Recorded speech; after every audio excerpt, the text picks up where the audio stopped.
Greetings everyone out there from District 1. Tonight I will be reading chapter 4 of The Mouse Ate My Money, Volume 1. This chapter is one of my personal favorites. It was always a goal of mine to be able to swim with dolphins. Little did I know. So this is going to be I'm going to be posting on my YouTube channel. And from now on, I'll be posting the link to Facebook, but come over here to YouTube to see all of the chapters in one place. Please subscribe, please like. So without further ado, Calvin the Deviant Dolphin. Dawn is breaking and I am on the balcony looking out at the otter pond when I hear, "What are you doing? Are you on Dawn Beaver Patrol?" Yep, Roger is awake, sorta. They're not beavers, they're otters. Whatever. I'm actually very excited to be able to see otters outside my window. The only downside is having to get up at the butt crack of dawn if you want to see them. The otters don't seem to be very active later in the day. Perhaps they have better things to do. I don't know. But today is our day to hang out with the dolphins over at Epcot. I'm really excited because I've never touched a dolphin before and I really want to. Not in that way. I also keep hearing they're aliens from another planet who are really into Earth women. I figured there's no harm in seeing if there's anything to that rumor. We decided to take the monorail over to Epcot. It's cool and civilized with a dash of Jetsons futuristic vibe. We're sitting across from a nice British family. They are neat, put together, and perfectly dressed. Their little girl turns to us and opens her sweet heart-shaped little mouth and says in perfect masterpiece theater accent, "A zebra peed on our car." In the tradition of the Old Testament, I was immediately struck dumb. What are you supposed to say to that? The only thing that came to my mind was, how nice, did you win a prize? I reverted to one of those wide-eyed frozen smile looks and nodding like an idiot. It seemed the safest thing to do after the flying fox incident. I didn't want to be looked at again like I was pond scum or have the men in white coats toss me out of mouse nirvana. We arrived at Epcot and we meet our intrepid group of dolphin explorers over by the guest services window along with our tour guide. I had left all my jewelry at the hotel and was wearing my swimsuit under my clothes, just like they told us in our pre-dolphin experience literature. Obsession is my middle name when it comes to reading the small print, especially when I have nothing better to read on public transportation. I gave Roger my bra and a pair of panties to carry in his backpack for me so I'd have dry knickers afterwards. There was no way I was going commando in this Florida humidity for the rest of the day. We signed our waivers and were ushered backstage to see the wonderful world of Disney trash dumpsters. Yes, boys and girls, it was magical. Seriously, it's too bad we weren't allowed to take pictures. I can see it now. Hey, Mom, forget Mickey. Here's me by the trash dumpster. If you look close, you can see a half-eaten churro. We were given locker keys and directions to our respective locker rooms to change. I spent what seemed like an hour trying to squeeze my thighs into a wetsuit that appears to have been made for a 12-year-old. I really regret skipping yoga class because downward-facing dog would have really come in handy right about now. I jump, twist, and smush myself into neoprene with matching booties and avoid any mirror I can find. Now, to make sure that we don't lose our gym locker keys or drop them in the tank, they are tied to an elastic band around our wrists. I'm having flashbacks to the racquetball club in college, only instead of hitting the organic juice bar after a workout, we're going to get to hang out with a dolphin. We were taken up to the tank by our cute, athletic, pixie-ish dolphin trainer, Beth. She gives us an overview of the facility and what we're going to be doing for the next few hours. This is where we got to meet Calvin. You see, there are two dolphins currently at Epcot, Calvin and Rainier. Rainier is the older, wiser dolphin. He is the alpha male. Calvin is the young 7-year-old. He is feisty and full of himself. Yeah, was he ever? There is also a third dolphin in this happy family, but he is off on loan having lots of dates with new girlfriends. It's like going to Cabo on spring break and getting sorority girls wasted, only with dolphins. It seems our tour is taking place during dolphin mating season. Calvin is lonely. He doesn't have a girlfriend. He does, however, have a boat float. Let's meet Calvin, shall we? Whoa, Calvin really is a boy dolphin in a major way. He wants to say hi. He's very proud of being a boy. Our trainer tries to ignore the huge dolphin tower of power, but you can't. It's like a train wreck or fireworks or someone twerking on the Academy Awards. You can't avert your eyes, especially when he starts banging away on the boat float like he's pulled into port during Fleet Week with a 3-day pass. There is also something about dolphin anatomy that is different from ours. His manhood has a hooked end. I had to ask in the name of science. I mean, after all, this was supposed to be an educational exhibit, and his erection was just sticking out there in front of God and everyone.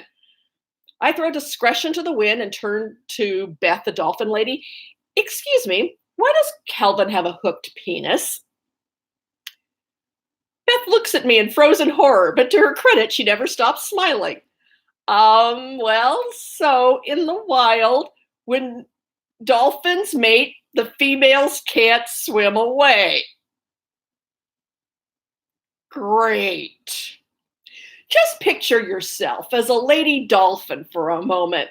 You're just swimming along, all carefree and in season, minding your own damn business, when suddenly some strange male harpoons you from behind and you're stuck until he's done. And when he's done, he just swims off. No dinner, no kiss, no nothing. Damn dolphins. No wonder they're on the hunt for Earth women. Perhaps the female dolphins are a little tired of this wham bam thank you ma'am attitude.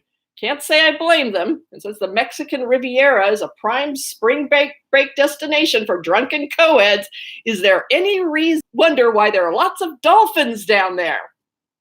Just saying. I let it go with the dolphin anatomy for the moment. Miss Perky Beth led us over to some chairs so she could talk to us about dolphin behavior. We're sitting with our backs to the tank, so with no one to show off to, Calvin, after a few rounds with a boat float, swims off. We learn about dolphins, parts of the dolphin, excluding the genitals, and how to train the dolphins. Beth thinks it would be fun and amusing to use people in place of dolphins for some training exercises, and rewards them with Monopoly money when they do something right. Fortunately, none of the men in our group felt the need to bang a boat float in order to impress the ladies. We're a smart group. Perky Beth actually did give us a choice between the Monopoly money or some smelly fish. No one took the fish. I would have double dog dared someone to eat a smelly fish raw, but I didn't want to be tossed out as a troublemaking instigator, especially after asking the penis question. When we're done, we walked over to the huge living seas tanks. We can see the tank is divided into separate pens. The trainers explained that the dolphins aren't given free rein of the entire tank unsupervised. When they go out into the general population, they need to be supervised by a diver. It seems that dolphins, while very smart, have the maturity level of an 8-year-old wired on too much sugar and cartoons. Everything is a fun game for them. Their favorite is spinning the tortoise. Yep, they swim up straight for the they swim straight for the large tortoises and start spinning them around like tops. They've also been known to flip the manta rays up into the steel rafters with their powerful tails and play football with the fish, flipping them back and forth to each other. Dolphins are dicks. Now, they're too well fed to eat them. They just mess with them. It's not good for the other sea critters' mental health to give the dolphins free rein.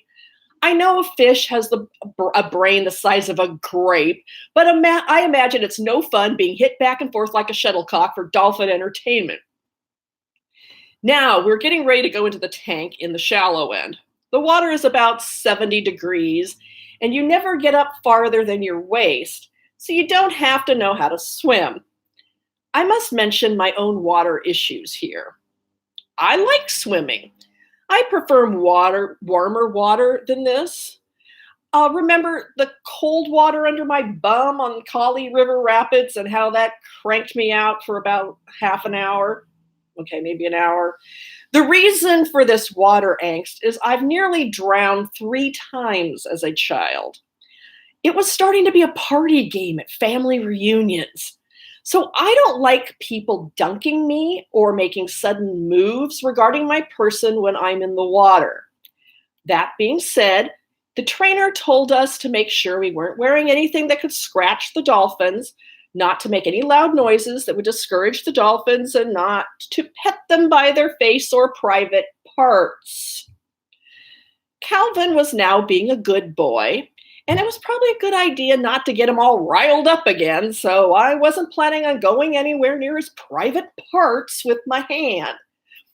We walked in twos down to the water while the trainers demonstrated some hand signals. This is when I screamed. It wasn't my fault. Roger's hand went down to the bottom leg of my short wetsuit. I thought he was trying to grab a private feel. He hooked the leg of my suit and let cold water in. It rushed up my ass and my cooch, and therefore the involuntary scream. It was cold. It was a shock, and I felt like a slimy fish. I also felt terrible. I didn't want to blow my chance of petting a dolphin if I scared off Calvin, the deviant that he was. I glared at Rogers, looking at me with an expression that said, "What?" It seems he thought he was doing me a fucking favor by letting more water into my suit to make me warmer. I didn't appreciate it. It was dawning on me that Roger has the brains of a gerbil. So now, to be fair, I hadn't bored him with my water issues. I didn't think it would come up.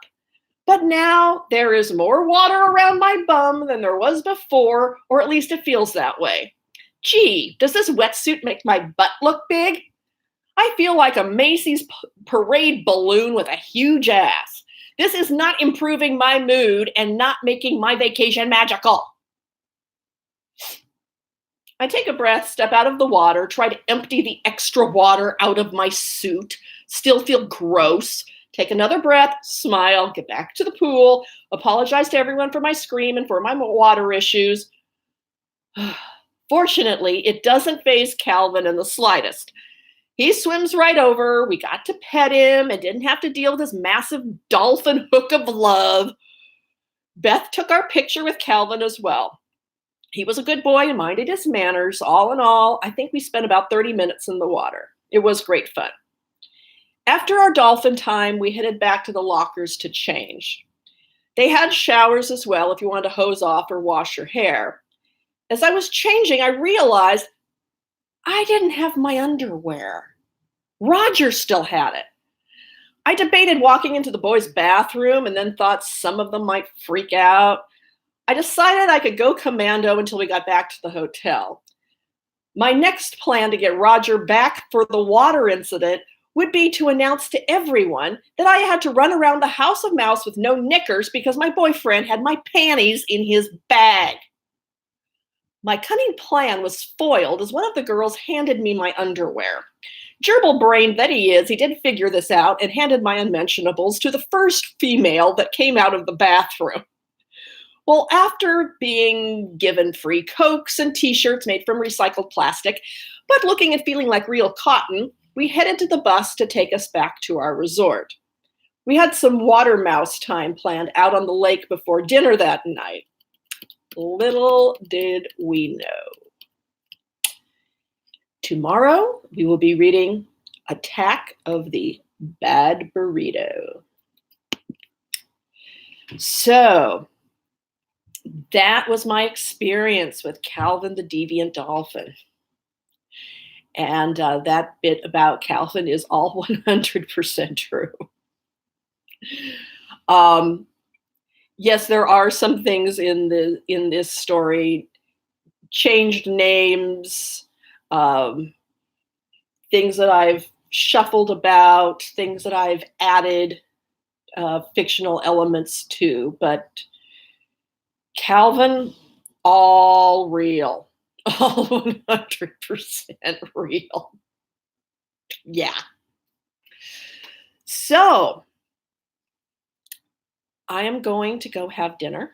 I hope that all of you have a wonderful night. And from us in District 1 to all of the other districts out there, as always, may the odds be ever in your favor.